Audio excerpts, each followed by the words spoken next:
الفاتحة. بسم الله الرحمن الرحيم.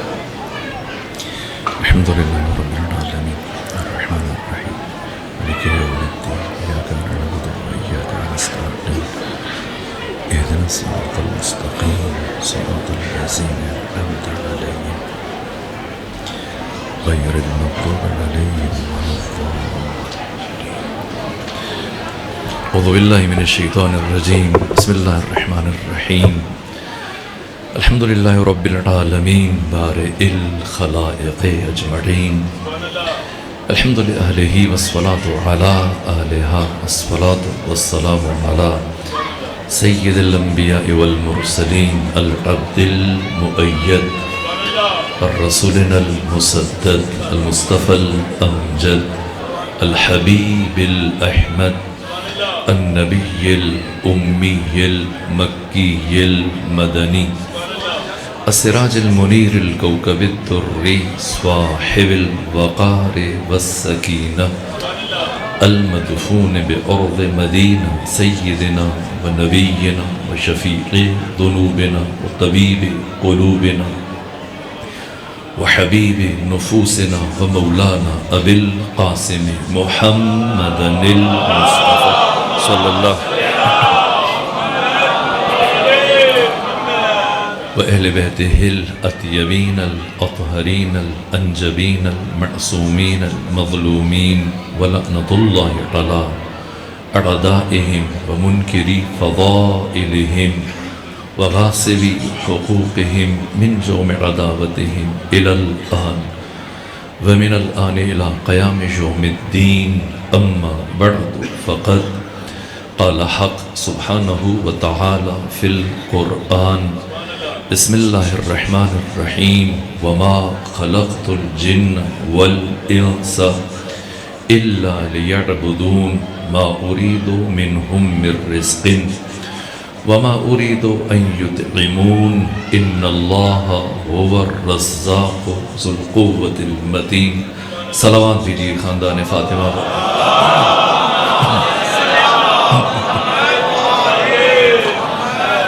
خدا سبحان کی بارگاہ میں ہزار شکر کے اس مقام پر ابا معرفت مومنین کی نورانی چہروں کی زیارت کا شرف حاصل ہوا. پروردگار علماء کرام کو اور ہمارے عزیز بھائی جناب اسحاق ترابی حق تعالیٰ ان کی حفاظت فرمائے. آپ سب کو طول عمر صحت اور سلامتی کے ساتھ گزارنے کی توفیق عطا فرمائے. انہوں نے امر کیا، خواہش کی، میں حاضر ہوا. کوشش کروں گا کہ اس محدود اور مختصر وقت میں چند ایک باتیں آپ کی خدمت میں عرض کرنے میں کامیاب ہو سکوں. میں نے آپ کے سامنے قرآن حکیم کی ایک مشہور اور معروف آیت کی تلاوت کا شرف حاصل کیا جس میں ارشاد پروردگار کے وَمَا خَلَقْتُ الْجِنَّ وَالْإِنسَ إِلَّا لِيَعْبُدُونَ. میں نے جنوں کو اور انسانوں کو خلق نہیں کیا مگر اس لیے کہ وہ میری عبادت کریں. ما اریدو منہم من رزق. مجھے ان جنوں سے اور انسانوں سے کوئی رزق نہیں چاہیے. وما اريد ان يطعمون. نہیں میں اللہ یہ چاہتا ہوں کہ یہ جن اور انسان مل کر مجھے کھانا کھلائیں. جس طرح سے کفار قریش مشرکین مکہ کھانے بنا کر حلوے بنا کر اپنے بتوں کے سامنے لے کے جایا کرتے تھے. ان کے جواب میں پروردگار فرمایا رہنا ان اللہ هو الرزاق ذو القوة المتین. اللہ خود رزق دینے والا ہے. اللہ صاحب قوت ہے. اللہ صاحب استحقاق ہے. فلسفہ تخلیق بشر انسان کی تخلیق کا ہدف اور مقصد یہ عبادت پروردگار ہے. اللہ نے جنوں کو اور انسانوں کو صرف اور صرف اپنی بندگی کے لیے خلق کیا، اپنی عبادت کے لیے خلق فرمایا. یہ عبادت کیا ہے؟ خدا کی بندگی کیا ہے؟ عجیب یہ ہے کہ ختمی مرتبت نے وہ احادیث جنہیں زندگی میں تکرارن بیان کیا، بار بار بیان کیا، ایسے محدثین نے بیان کیا، یہاں تک کہ محب طبری نے اور اہل تسنن کے بڑے بڑے محدثین نے بیان کیا کہ ختمی مرتبت کی ایک زوجہ ہیں جن کا نام ہے عائشہ بنت ابی بکر. یہ ام المومنین عائشہ کا حجرہ ہے. پیغمبر اسلام ختمی مرتبت مولا متقیان کے ہمراہ تشریف لائے اور یہاں پر پہلے سے خود ان خاتون کے والد جن کا ماضی میں نام عتیق تھا پیغمبر نے بدل کے عبداللہ رکھا.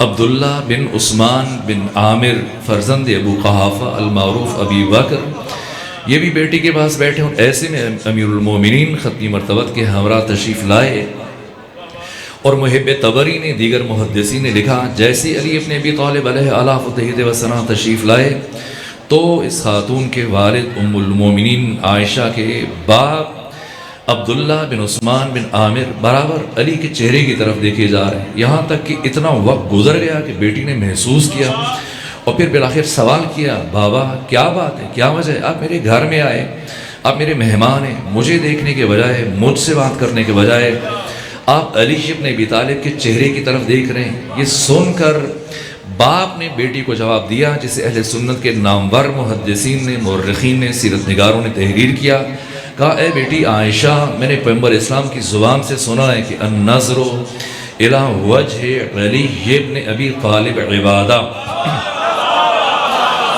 علی ابن ابی طالب کے چہرے کی طرف دیکھنا عبادت ہے۔ یہ سنا تو بیٹی نے پلٹ کر ایک اور بات کی، کہا بابا نہ، صرف علی کو دیکھنا عبادت نہیں ہے، میں نے پیغمبر اسلام کی زبان سے سنا ہے کہ ذکر علی عبادہ، علی کا ذکر کرنا بھی خدا کی عبادت ہے۔ ختمی مرتبت امام الانبیاء سید الرسول تشریف فرماتے، باپ بیٹی کی باہمی گفتگو سنی، تبسم فرمایا، کہا سنو اے عائشہ، اور باپ سے بھی ان کے والد کی طرف بھی خطاب کیا کہ دونوں سنو، صرف علی کو دیکھنا خدا کی عبادت نہیں ہے، صرف علی کا ذکر کرنا خدا کی عبادت نہیں ہے، حب علی یہ عبادت۔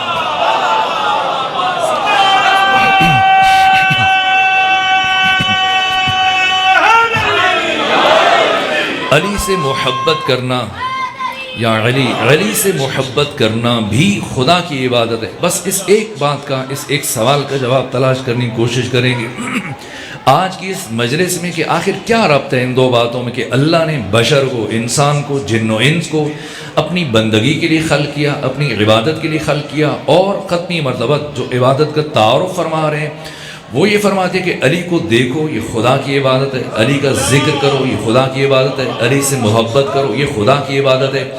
آخر کیا ربط ہے ان دو باتوں میں کہ دیکھو علی کو عبادت خدا کی، ذکر علی کا عبادت خدا کی، محبت علی سے عبادت خدا کی، اور اس کے علاوہ خود یہ سوال اور پھر ایک لامتناہی سوالات کا سلسلہ شروع ہوتا ہے کہ آخر قرآن میں اور خود ختمی مرتبت نے ذات امیر المومنین علی ابن ابی طالب کو کیوں خیر اور شر کے درمیان، نیکی اور بدی کے درمیان، اچھائی اور برائی کے درمیان، حق اور باطل کے درمیان، کفر اور اسلام کے درمیان، ایمان اور نفاق کے درمیان، یہاں تک کہ شجروں کی طہارت اور شجروں کی نجاست کے درمیان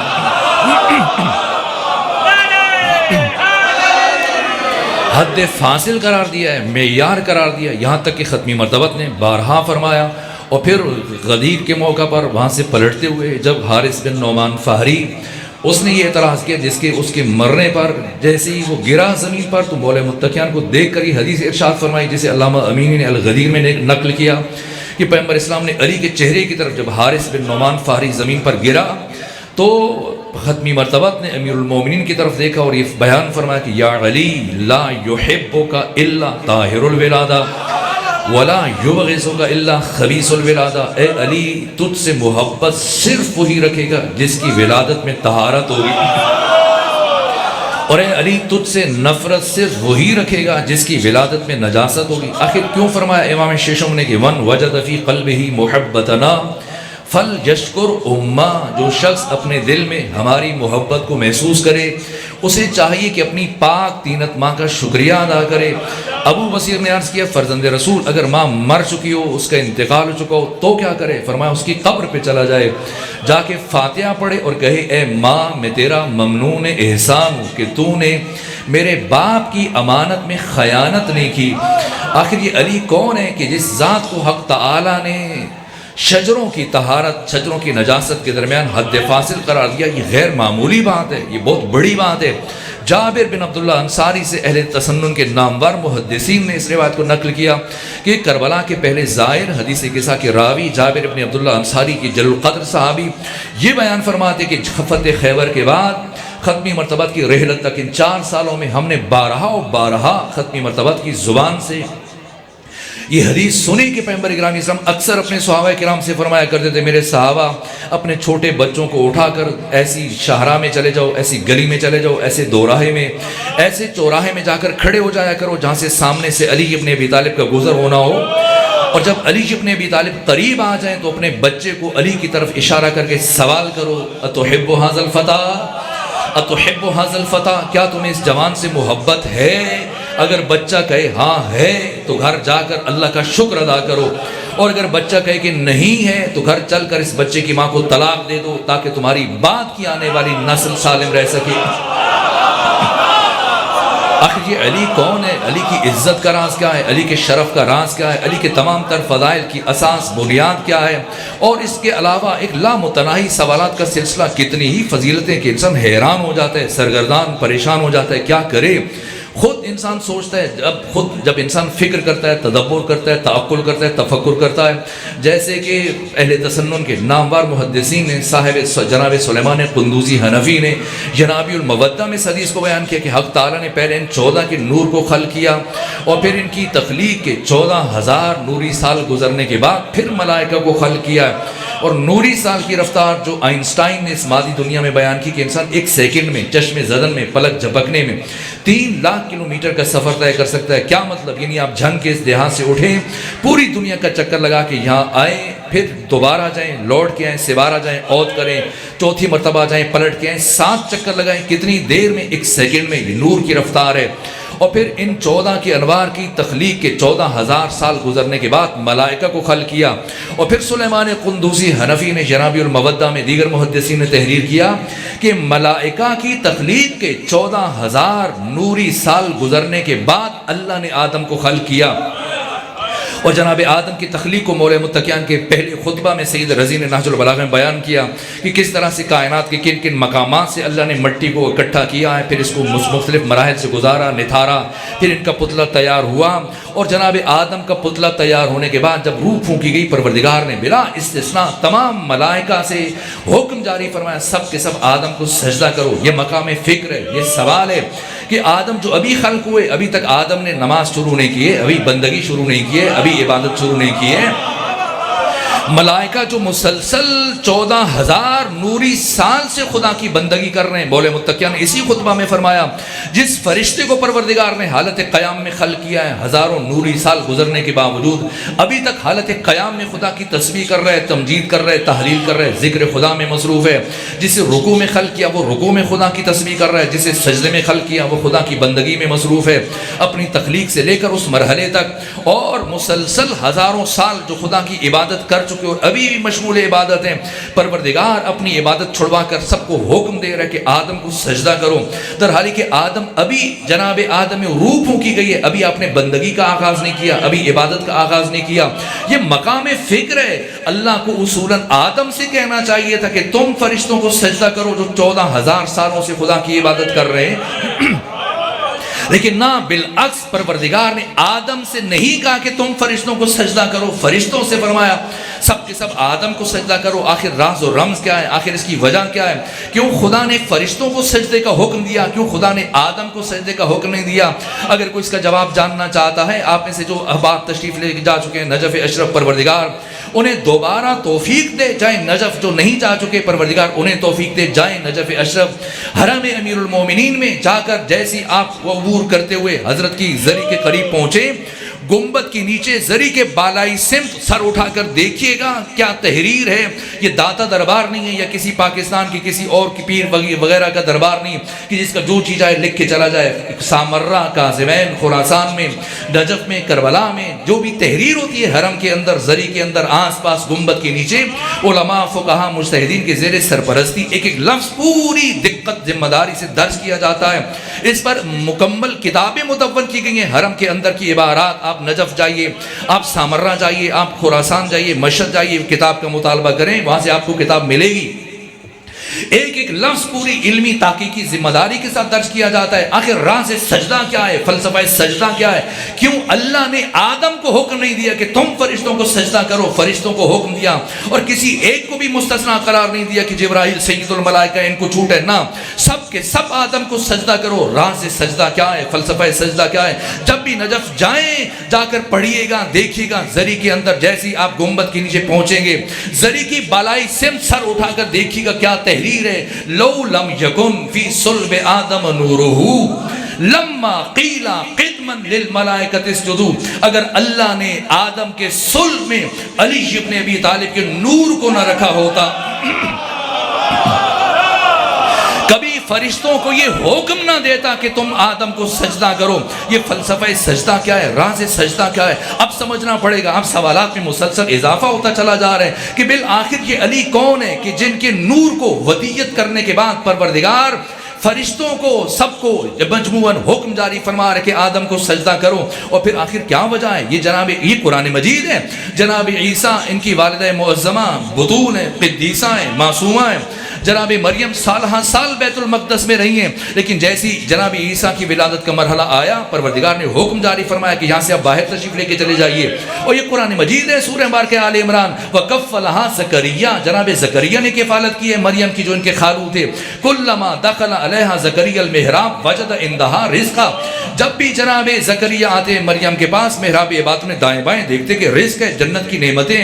اور قال یا مریم انا لک ھذا, اے مریم یہ کہاں سے آتا ہے یہ سب کھانا, یہ پھل, یہ نعمتیں, یہ رزق؟ قالت هو من عند اللہ, اے جناب زکریا یہ پروردگار بھیجتا ہے, یہ اللہ کی طرف سے مسلسل. کلما کا لفظ ہے قرآن مجید میں کہ جب جب جناب زکریا محراب عبادت میں بیت المقدس میں جاتے, جناب مریم کے پاس, قدیسہ کے پاس, آپ کے داہنے بانے ہر جانب رزق, جنت کی نعمتیں, کھانے, غذائیں, پھل پڑے ہوتے تھے. اور یہی جناب مریم جب جناب عیسیٰ کی ولادت کا مرحلہ آیا, آپ کو بیت المقدس سے باہر بھیجا گیا. اور ولادت کے موقع پر میں نے جو روایات میں پڑھا, احادیث میں پڑھا کہ 3 مقامات پر قبر اپنا دہن کھولتی ہے. ان میں سے ایک جب خاتون کے ہاں کسی بچے کی ولادت ہوتی ہے, یہ مشکل مرحلہ ہوتا ہے جب ایک خاتون موت سے بہت قریب خود کو محسوس کرتی ہے. اب جناب عیسیٰ کی جب ولادت ہوئی, نقاہت ہے, کمزوری ہے, ضعف ہے, ناتوانی ہے, اور جناب مریم نے اب کھانے کی غذا کی ضرورت محسوس کی اور خدا سے طلب کیا, خدا سے خود مانگا. پروردگار اب تک بن مانگے ہمیشہ جناب مریم کے لیے جنت سے کھانے بھیجتا رہا ہے. اور اب جب کہ جناب عیسیٰ کی ولادت ہو چکی ہے, ضعف ہے, ناتوانی ہے, کمزوری ہے, اور جب جناب مریم نے پروردگار کی بارگاہ میں ہاتھ اٹھائے, دعا مانگی پروردگار میرے لیے کھانے کے لیے انتظام کیا جائے, تو خدا سبحان نے فرمایا سورہ بارکہ مریم میں, پروردگار نے فرمایا جاؤ یہ سامنے کھجور کا درخت ہے, جائیے جا کر وَهُزِّي إِلَيْكِ بِجِزْءِ النَّخْلَةِ تُسَاقِطْ عَلَيْكِ رُطَبًا جَنِيًّا, جائیں اس کھجور کے تنے کو ہاتھ ماریں, کھجوریں گریں گی, اٹھا کر کھا لیجیے گا. جناب مریم نے سوال کیا, پروردگار اتنا عرصہ میں تیرے گھر میں رہی, بن مانگے میرے لیے کھانا بھیجا جاتا رہا, اور آج جب کہ مجھے ضرورت بھی ہے, میں خود طلب کر رہی ہوں اور میرے مانگنے کے باوجود میرے لیے کھانا نہیں آ رہا ہے, اور آپ یہ مجھے حکم جاری فرما رہے ہیں کہ میں جا کر کھجور کے تنے کو ہاتھ ماروں, کھجوریں گریں, اٹھا کے کھا لوں. تو خدا سبحان نے کیا جواب دیا؟ فرمایا کہ اے مریم, پہلے تمہارے دل میں صرف میری محبت تھی, اب تمہارے دل میں میرے غیر کی محبت داخل ہو چکی ہے.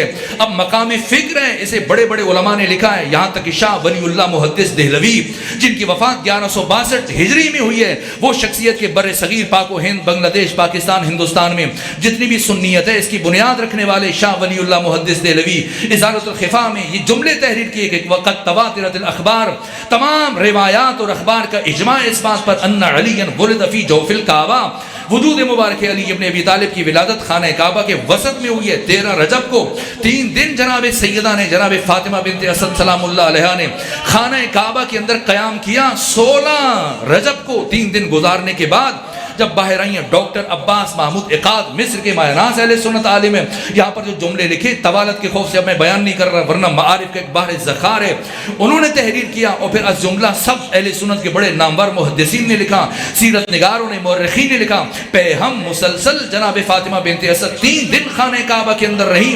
تینوں دن آپ کی جنت سے کھانا آتا رہا, آپ کی جنت سے نعمات آتی رہی. مقام فکر ہے کہ جناب عیسیٰ کی مادر گرامی جناب مریم سلام اللہ علیہا حق تعالیٰ پیہم سال ہاں سال ان کے لیے کھانا بھیجتا رہا، لیکن جب آپ کی ولادت ہوئی جناب عیسیٰ کی پروردگار نے کھانا نہیں بھیجا۔ ادھر جناب علی ابن ابی طالب علیہ الصلوۃ والسلام کہ آپ کی ولادت با سعادت کے 3 دن گزرنے کے بعد مسلسل پیہم جنت سے 3 دن کھانا آتا رہا۔ سوال یہ کہ علی کون ہے؟ کہ امام احمد ابن حنبل جیسی شخصیت نے آپ سے متعلق ختمی مرتبت کی اس حدیث کو نقل کیا۔ امام حاکم نشاپوری متوفا 405 ہجری، انہوں نے اس حدیث کو بیان کیا کہ ختمی مرتبت نے فرمایا کہ ولایت علی ولایت اللہ وحبہ حب اللہ، علی کی ولایت خدا کی ولایت ہے۔ علی سے محبت رکھنا ایسا ہی ہے جیسے خود خدا سے محبت رکھنا۔ علی کی محبت میں، خدا کی محبت میں وحدت پائی جاتی ہے۔ آخر سوال جو اب تک سوال قائم ہوا، اور میں کوشش کروں گا مختصر وقت میں اس کا جواب دینے کی کوشش کروں کہ آخر یہ علی کون ہے جس علی کو حق تعالیٰ نے خیر اور شر کے درمیان، نیکی اور بدی کے درمیان، اچھائی اور برائی کے درمیان، حق اور باطل کے درمیان، کفر اور اسلام کے درمیان، شجروں کی طہارت شجروں کی نجاست کے درمیان حد فاصل قرار دیا۔ وہ علی جس کا دیکھنا خدا کی عبادت ہے، جس کا ذکر کرنا خدا کی عبادت ہے، جس سے محبت کرنا خدا کی عبادت ہے۔ کیا خوبصورت تخیل پیش کیا مرحوم افسر عباس زیدی نے، جو عالم بھی تھے، خطیب بھی تھے، شاعر بھی تھے، ادیب بھی تھے، لاہور سے ان کا تعلق تھا۔ تو کیا تخیل، واقعاً کیا خوبصورت لفظوں میں کہا کہ اگرچہ اس سے تجھے بغض ہے، قدورت ہے، اگرچہ اس سے تجھے بغض ہے، قدورت ہے، مگر وہ دین کی سب سے بڑی ضرورت ہے۔ اگرچہ اس سے تجھے بغض ہے، قدورت ہے، مگر وہ دین کی سب سے بڑی ضرورت ہے اس کے روح کی زیارت، عبادت خالق۔ خبر ہے کچھ کہ علی کتنا خوبصورت ہے؟ یہ علی کون ہے جس کا دیکھنا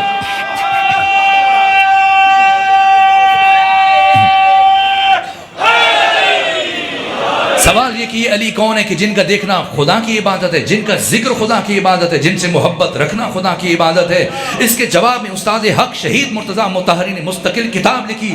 اس کتاب کا نام ہے جاذبہ و دافع امام علی، اور اس راز و رمز کو بیان کرنے کی کوشش کی کہ آخر علی کون ہے کہ جس علی کو دیکھنا خدا کی عبادت ہے، جس علی کا ذکر خدا کی عبادت ہے، جس علی سے محبت کرنا خدا کی عبادت ہے۔ کہ اگر کوئی ان تمام سوالوں کا جواب تلاش کرنا چاہتا ہے تو اسے علی کے آغاز کو دیکھنا پڑے گا، علی کے انجام کو دیکھنا پڑے گا، علی کی 63 سالہ حیات طیبہ کا مطالعہ کرنا پڑے گا، پھر سمجھ میں آئے گا، پھر ان تمام سوالوں کا جواب تلاش کرنے میں کامیاب ہو جائے گا۔ کہا کہ علی وہ ذات جس علی کے نور کے ظہور کے لیے اللہ نے اپنے گھر خانہ کعبہ کا انتخاب کیا ہے۔ اور یہاں استاد حق شہید مرتضیٰ مطہری نے پہلی مرتبہ یہ گفتگو کی، اس سے پہلے کسی اہل سنت اہل تشیع میں سے کسی عالم نے اس مسئلے کو بیان نہیں کیا۔ پہلی مرتبہ استاد شہید مرتضیٰ مطہری نے سوال اٹھایا اور پھر خود اس کا جواب دیا کہ آخر کیوں علی ابن ابی طالب کی ولادت کعبہ میں ہوئی، اور آخر کیا غیر از کعبہ کسی دوسرے مقام پر ممکن تھا کہ علی کی ولادت ہو سکتی ہے؟ اس کے جواب میں فرمایا نہ، ممکن نہیں تھا۔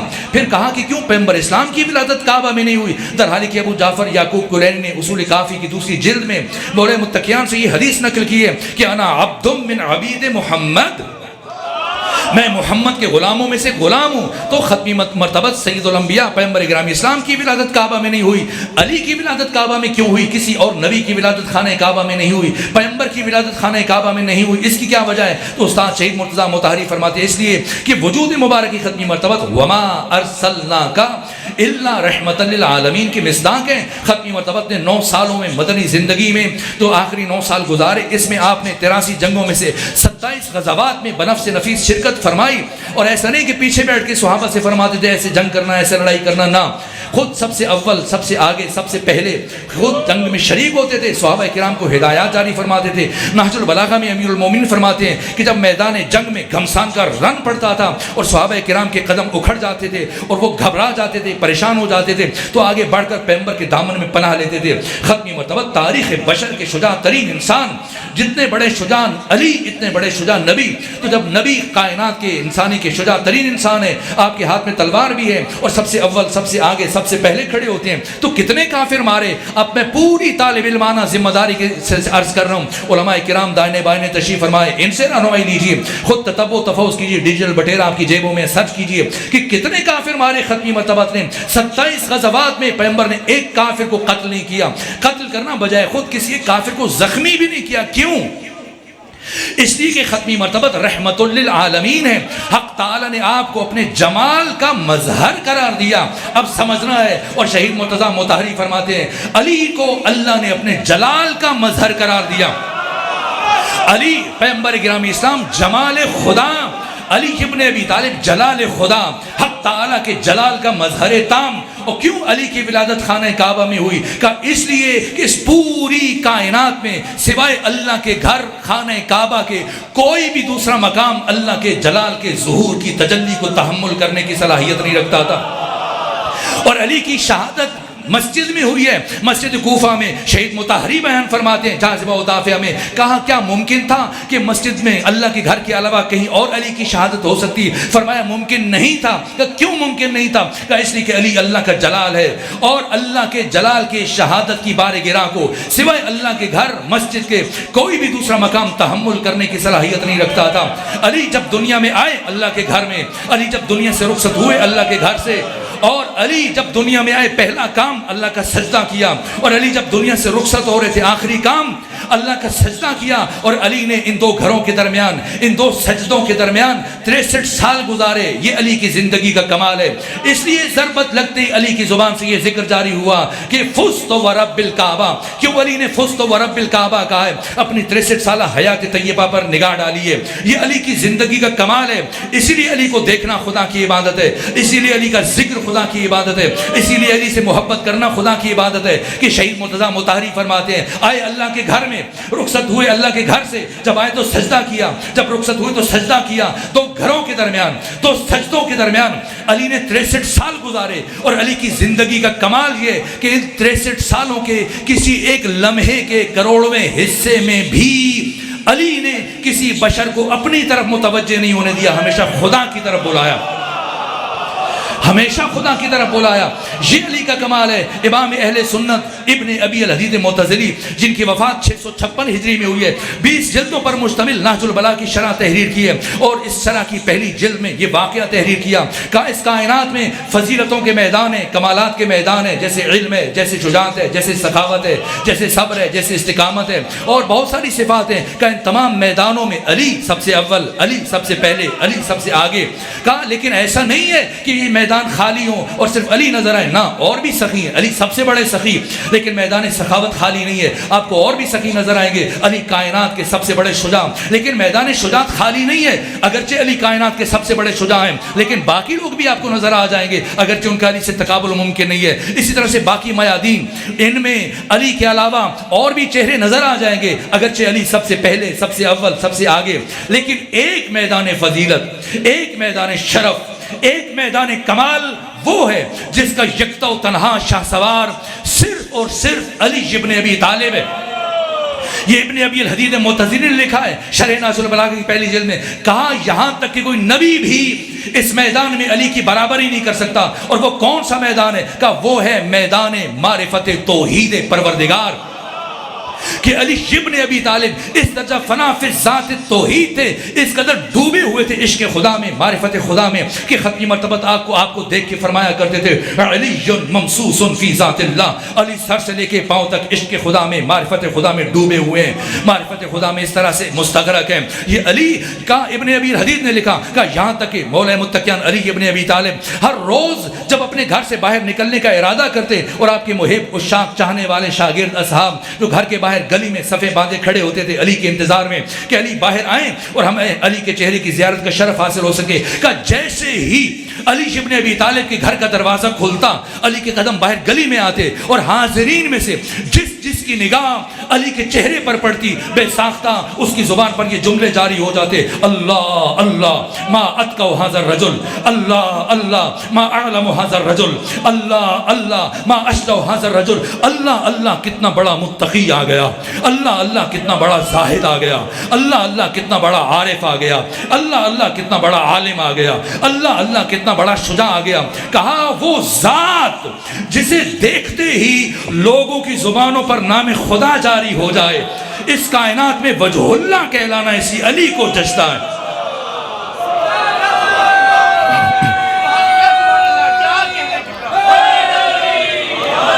یہ علی کی زندگی کا کمال ہے، شاید بشر تشخیص نہ دے پاتا، اس لیے امیر المومنین نے خود اپنا تعارف فرمایا، یہ خود ثنائی نہیں ہے، اپنی تعریف نہیں ہے، یہ خود شناسائی ہے۔ علی نے لازم سمجھا کہ بشر کو اپنا تعارف کروا کے جائیں، فرمایا انا آیت اللہ العظمی، انا آیت اللہ الکبریٰ، ما للہ آیت اکبر منی، میں ہوں آیت اللہ العظمی، میں ہوں آیت اللہ الکبریٰ، خدا کی مجھ سے بڑی آیت اس کائنات میں وجود نہیں رکھتی ہے۔ آیت کا کیا معنی ہے؟ آیت کا معنی آئینہ، جو امام راغب اصفہانی نے مفردات راغب میں تحریر کیا۔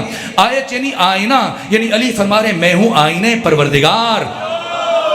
اگر بات سمجھانے کے لیے بچوں کو، جوانوں کو میں دست ادب جوڑ کے آپ سے سوال کروں کہ آج کے دن آپ میں سے کسی نے آئینہ دیکھا ہے؟ تو سب سر ہلا رہے ہیں اس بات میں کہ ہاں دیکھا ہے۔ بچے کم بڑے بوڑھے نہ دیکھیں، یہ بچے جوان جب بھی گھر سے نکلنے کا ارادہ کرتے ہیں تو آخری کام یہی کرتے ہیں، آئینے کے سامنے کچھ دیر کھڑے ہو کر سجتے ہیں، سنورتے ہیں، آراستہ ہوتے ہیں، تیار ہوتے ہیں، آمادہ ہوتے ہیں باہر جانے کے لیے۔ ہر روز دن میں شاید کئی مرتبہ آئینے کے سامنے کھڑے ہوں گے تو کہہ رہے ہیں کہ آئینہ دیکھا ہے۔ لیکن اگر میں دست ادب جوڑ کے عرض کروں کہ آج کے دن آپ میں سے کسی نے آئینہ نہیں دیکھا، شاید کسی ایک نے یا دو افراد نے آئینہ دیکھا ہو، اس لیے کہ کیا آج کے دن ہم آئینہ دیکھنے کے لیے آئینے کے سامنے کھڑے ہوئے تھے یا آئینے میں خود کو دیکھنے کے لیے کھڑے ہوئے تھے؟ ہم آئینے میں خود کو دیکھنے کے لیے کھڑے ہوئے تھے۔ آج ہم آئینہ دیکھنے کے لیے نہیں کھڑے ہوئے تھے۔ آئینہ ہم اس دن دیکھتے ہیں جب آئینہ خریدنے کے لیے جاتے ہیں، یا جس دن ہم آئینے کی صفائی کرنا چاہ رہے ہوتے ہیں تب ہم آئینے کو دیکھتے ہیں۔ آج ہم آئینہ دیکھنے کے لیے کھڑے نہیں ہوئے تھے، آئینے میں خود کو دیکھنے کے لیے کھڑے ہوئے تھے۔ آئینہ کسے کہتے ہیں؟ جو اپنا آپ نہ دکھائے، اپنے اندر کسی اور کو دکھائے۔ سمجھ رہے ہیں علی اپنے تعارف میں کیا فرما رہے ہیں؟ یہ جو ہم فقہا کو، مجتہدین کو، علماء کو آیت اللہ کہتے ہیں، آیت اللہ العظمیٰ کہتے ہیں، یہ مجازن کہتے ہیں۔ مجازن کہنے میں کوئی مذائقہ نہیں ہے، کوئی حرج نہیں، نسبی اعتبار سے۔ جس طرح سے آپ اور میں محمد علی جناح، جن کا تعلق بر صغیر سے تھا، جنہوں نے پاکستان بنایا، ہم انہیں قائد اعظم کہتے ہیں، تو کیا غلط ہے؟ قائد اعظم تو رسول اللہ ہیں، پیغمبر اسلام سب سے بڑے قائد ہیں، تو پھر آپ محمد علی جناح کو قائد اعظم کیوں کہتے ہیں؟ نسبی اعتبار سے۔ جب ہم خود کے ساتھ یا اس مملکت کے، اس خطے کے باقی سیاست مداروں، سیاستدانوں کے ساتھ ان کا تقابل کرتے ہیں، نسبی اعتبار سے ان کو اپنی نسبت سے قائد اعظم کہتے ہیں کہ ہمارے درمیان، اور یہ صحیح ہے۔ اسی طرح سے جب ہم مجتہدین کو، علماء کو، فقہا کو آیت اللہ کہتے ہیں، آیت اللہ العظمیٰ کہتے ہیں، خود کے ساتھ تقابل کرتے ہو کہ یہ وہ افراد ہیں جنہیں دیکھ کر انسان کا ذہن خدا کی طرف منتقل ہو جاتا ہے۔ لیکن استاد شہید مرتضیٰ مطہری نے بیان کیا کہ اس کائنات میں علی الاطلاق بطور مطلق لفظ آیت اللہ العظمیٰ کا بارز ترین، اتم ترین، کامل ترین مثال وجود مبارک علی ابن ابی طالب علیہ اعلیٰ فتحہ والثناء کہ جیسی بشر آپ کو دیکھتا تھا اس کا ذہن فوراً خدا کی طرف منتقل ہو جاتا تھا۔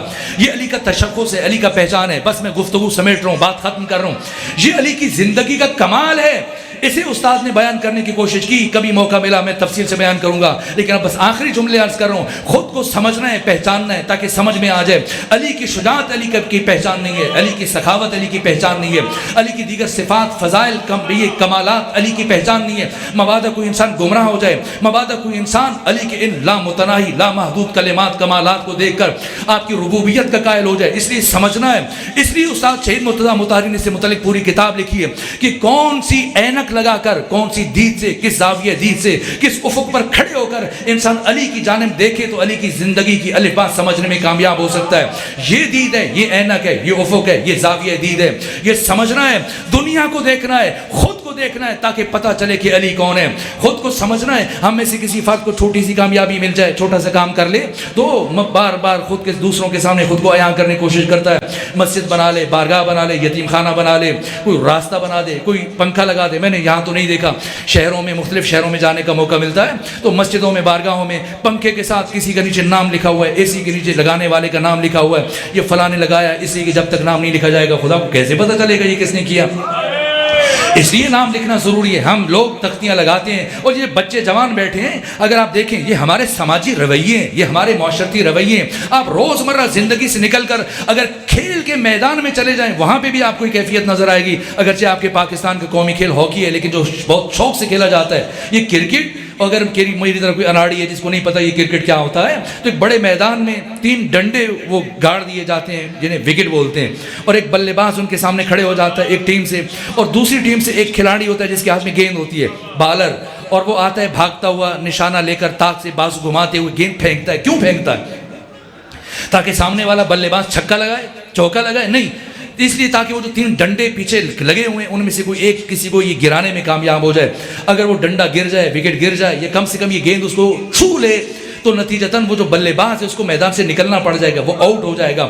یہ جو بڑے بزرگ جنہوں نے زندگی میں کرکٹ نہ کھیلا, کم سے کم جب کسی ہمسایہ ملک کے ساتھ میچ ہوتا ہے تو وہ بیٹھ جاتے ہیں, اسٹیڈیم نہ جا سکیں, ٹیلی ویژن کے سامنے بیٹھ کر اس طرح سے آوازیں بلند ہوتی ہیں, قہقوں کی آوازیں آتی ہیں, بار بار کلیپنگ کرتے ہیں, تالیاں بجاتے ہیں, محظوظ ہوتے ہیں. جب ہندوستان کے ساتھ آپ کی ٹیم کا میچ ہو تو اگر کوئی بالر آپ کا مہارت سے گیند پھینکے, اتنا نشانہ لے کر, تاک کر, سیدھ کر کسی ڈنڈے کو, وکٹ کو اکھاڑنے میں کامیاب ہو جائے, تو بتائیں اگر آپ نے دیکھا تو اس لمحے اس کا ریئیکشن کیا ہوتا ہے, اس کا عکس العمل کیا ہوتا ہے. وہ فوراً میدان میں دوڑنا شروع کر دیتا ہے, اس کے ساتھیوں سے کندھوں پر بٹھا لیتے ہیں اور وہ بار بار فضا میں بازو لہراتا ہے, دنیا والوں کو اپنے مسل دکھاتا ہے. اور جو اسٹیڈیم میں بیٹھے ہوئے ہیں, ٹیلی ویژن کے سامنے بیٹھ کر لوگ کلیپنگ کر رہے ہوتے ہیں, تالیاں بجا رہے ہوتے ہیں, اگر روک کر ان سے پوچھے جائے بھئی کیا ہے کہ کیوں بار بار فضا میں دنیا والوں کو اپنے مسل دکھا رہے, بازو دکھا رہے, کیا کیا اس نے, بس آخری جملہ عرض کر رہا ہوں, کیا کیا اس نے, کیوں دنیا والوں کو مسل دکھا رہا ہے, کیا کیا؟ ایک ڈنڈا گرایا, ایک وکٹ اکھاڑی. سمجھنا ہے یہ ہمارے سماجی رویے اور ہمارے معاشرتی رویے کہ ہمارا بالر ایک وکٹ گرا لے, ایک ڈنڈا گرا دے اور دنیا والوں کو اپنے مسل دکھائے. اور وہ علی ابن ابی طالب جو خیبر کے اس دروازے کو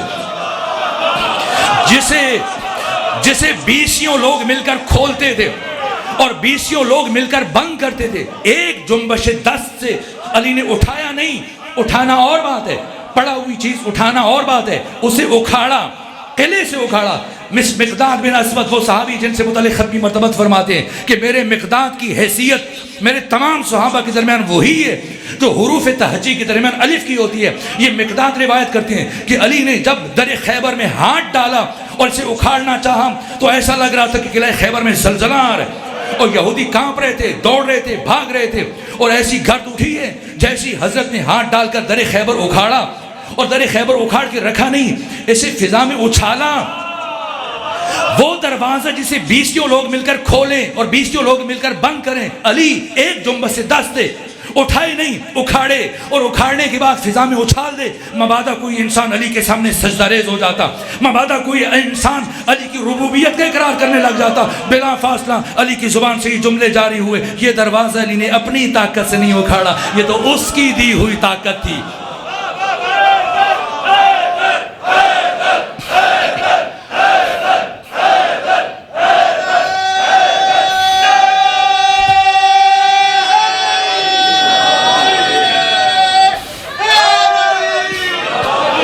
یہ علی کی زندگی کا کمال ہے, یہ علی کی زندگی کا کمال ہے. گفتگو تمام ہوئی, بس آخری ایک اور جملہ عرض کر دوں. اسی جنگ خیبر کے بعد یہ جملے لکھے ہیں, یہاں تک کہ اہل تسنن کے نامور محدثین نے لکھا ہے. خود ام المومنین عائشہ سے روایت ہے کہ ہمیں فتح خیبر سے پہلے کبھی پیٹ بھر کر کھجوریں کھانا نصیب نہیں ہوئی تھی. اور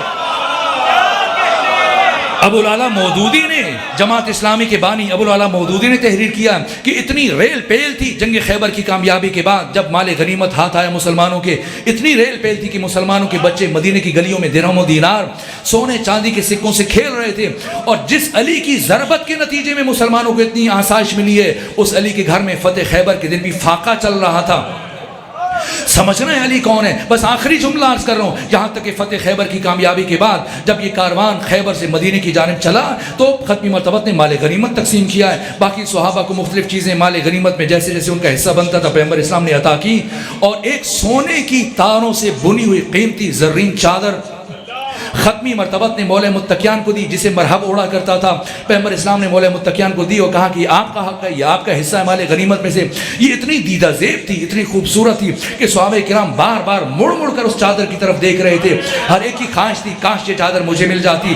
یہاں تک ایک صحابی روایت کرتا ہے کہ جیسے ہی ختمی مرتبت نے وہ چادر امیر المومنین علی ابن ابی طالب کو دی تو مجھے اس درجہ پسند آئی ہے کہ میں مسلسل حسرت کر رہا تھا کاش یہ چادر مجھے مل جائے.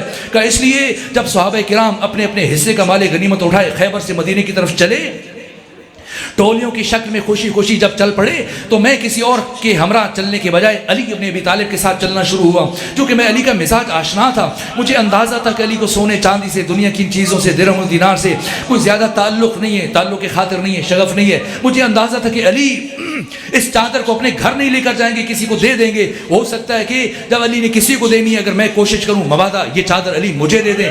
کہ اس لیے میں کسی اور کے ہمراہ چلنے کے بجائے علی کے ساتھ ساتھ چلنا شروع ہوا. اور ہر تھوڑا وقت گزرنے کرنے کے بعد میں یہ کہتا علی کتنی خوبصورت چادر ہے, کتنی دیدہ زیب چادر ہے, کتنی عمدہ بناوٹ ہے اس کی, کتنی عمدہ چادر ہے, کتنی قیمتی چادر ہے. یہاں تک کہ میں جیسے ذکر کرتا تو علی میری بات کو سنی انسنی کر دیتے اور میری بات کو ٹال کر آگے بڑھ جاتے, اور چند کلومیٹر طے کرنے کے بعد میں دوبارہ وہی بات کرتا, ابو الحسن کیا عمدہ چادر ہے, کیا خوبصورت چادر ہے, کیا بہترین چادر ہے, کیا قیمتی چادر ہے. میں بار بار اپنی دلچسپی کا اظہار کرتا تھا تاکہ مولا متقیان متوجہ ہو کے کہیں اچھا اگر تمہیں پسند ہے تم رکھ لو, کیونکہ مجھے اندازہ تھا کہ علی یہ گھر لے کر نہیں جائیں گے. لیکن جب بھی میں نے چادر کا ذکر چھیڑا حضرت نے وہ چادر مجھے نہیں دی, یہاں تک کہ فاصلہ سمٹنا شروع ہوا اور ہم مدینے کے قریب پہنچے اور 160 کلومیٹر کا یہ طولانی ترین سفر طے کیا خیبر سے مدینے تک. اور اس سفر میں بارہا میں نے اپنی خواہش کا اظہار کیا, لیکن حضرت نے میری خواہش کو نظر انداز کیا. اور جیسے ہی مدینے کی در و دیوار نظر آنا شروع ہوئے تو صحابہ کرام کی رفتار تیز ہوئی. ہر ایک کی خواہش تھی کہ اپنے اپنے حصے کا مال غنیمت اٹھائے, اپنے بیوی بچوں کے پاس پہنچے. لیکن میں یہ جاننا چاہ رہا تھا کہ اتنے سفر میں بارہا میری خواہش کے سننے کے باوجود جب علی نے یہ چادر مجھے نہیں دی تو بالآخر اس چادر کا کیا کریں گے, کسے دیں گے, گھر لے کے جائیں گے, کسی اور کو دیں گے. یہ جاننے کے لیے کہ میں اپنے گھر کی طرف نہیں چلا بلکہ کچھ فاصلہ رکھ کر میں علی کے پیچھے چلنا شروع ہوا کہ علی اس چادر کا کیا کریں گے. یہاں تک کہ جیسے علی مدینہ کے اندر داخل ہوئے تو اپنے گھر کی جانب مڑنے کے بجائے ایک اور گلی میں داخل ہوئے. میری حیرت بڑھنا شروع ہوئی, میرا دل دھڑکنا شروع ہوا کہ اب علی کیا کریں گے, یہ چادر کسے دیں گے. یہاں تک کہ چلتے ہوئے مولا متقیان علی ابن ابی طالب ایک دروازے پر پہنچے, دق الباب کیا. یہ کون سا گھر تھا, یہ پچھلی جنگوں میں شہید ہو جانے والے صحابہ کرام ان کی یتیم بچوں کی کفالت کے لیے ختمی مرتبہ نے اس گھر کو معین کر رکھا تھا, جہاں پر ایک بزرگ صحابی ان بچوں کی کفالت کرتا تھا. علی نے دق الباب کیا, دروازہ کھولا, علی نے وہ چادر اس صحابی کو سونپی, فرمایا یہ چادر بیچ کر ان بچوں کے بہتر کھانے پینے کا اہتمام کرنا, ان کے لباس و پوشاک کا اہتمام کرنا. اور پھر فاتح خیبر تنہا خود خالی ہاتھ اپنے گھر کی طرف چلے. لیکن اب میرا تجسس اور بڑھنے لگا. جس طرح سے ہم چھوٹی سی کامیابی حاصل کرنے کے بعد لوگوں کے سامنے بیٹھ کر اپنی تعریفیں کرتے ہیں, کسی اور کے سامنے بات نہ کریں, ہر ایک اپنی زوجہ ماجدہ کے سامنے جا کے بتاتا ہے میں نے یوں کیا, میں نے ایسے کیا. جنگ خیبر کے فاتح علی ابن ابی طالب صحابی کہتے ہیں میں سوچ رہا تھا شاید علی چل کے اپنے گھر والوں کو بتائیں, بچوں کو, اپنی زوجہ کو, نبی زادی کو, میں نے ایسے خیبر فتح کیا, میں ایسے مرحب کو مارا, ایسے انتر کو مارا, ایسے در خیبر اکھاڑا. لیکن میں کچھ فاصلہ رکھ کے چلنا شروع ہوا. جیسے علی گھر میں داخل ہوئے میں دروازے کے قریب کان لگا کر سن رہا تھا.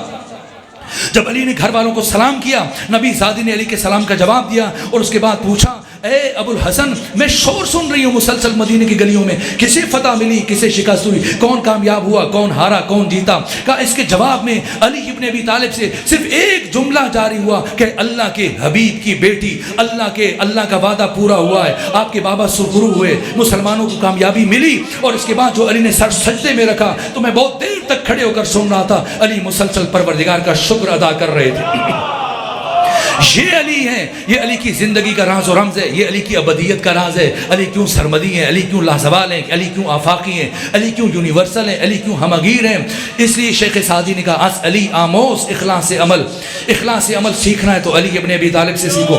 بس میرے عزیزو کچھ دن پہلے 10-11 دن پہلے اسی علی کی شہادت ہوئی ہے. اس لیے میں بس ایک جملہ, مجھے پتہ چلا میرے بعد تفصیل سے مصائب بیان کیے جائیں گے, میں تکمیل مجلس کے لیے صرف ایک جملہ آپ کے سامنے عرض کروں تاکہ مجلس مکمل ہو جائے. یہاں تک کہ شب شہادت مولا متقیان نے بچوں کو بلایا, باری باری سب کو وصیت فرمائی, امام حسن مجتبیٰ کو وصیت فرمائی, امام حسین کو وصیت فرمائی. تفصیلات ہیں, کسی موقع پر میں حضرت کی وصیتوں کا ذکر کروں گا. یہاں تک کہ سب کو وصیتیں کرنے کے بعد حضرت نے اپنی بڑی بیٹی زینب بنت علی کو بلایا اور سب کو وصیتیں فرمانے والے علی نہج البلاغہ کے خطیب علی ابن ابی طالب اب زبان ساتھ نہیں دے رہی ہے, لہجہ لڑکھڑا آ رہا ہے, کچھ کہنا چاہتے ہیں لیکن علی وارث منبر سلونی باب مدینہ العلم عرب کے فصیح و بلیغ خطیب علی ابن ابی طالب سے کچھ کہا نہیں جا رہا. یہاں تک اپنی بیٹی سے اشارہ کیا, اے بیٹی زینب اپنا کان میرے دہن کے قریب لے آئیے. ثانیہ زہرا اپنا کان بابا کے دہن کے قریب لے کر گئیں. حضرت کچھ بیان فرما رہے ہیں, ثانیہ زہرا اس بات میں سر ہلا رہی ہیں, ساتھ گریہ کر رہی ہیں. ایسے میں کچھ لمحے گزرنے کے بعد حضرت نے جب وصیت مکمل کی, اس کی چند لمحے گزرنے کے بعد حضرت کی شہادت ہوئی. صرف ایک جملہ تکمیل مجلس کے لیے, حضرت کی شہادت ہوئی. پھر 20 سال گزر گئے اور 20 سالوں میں اکثر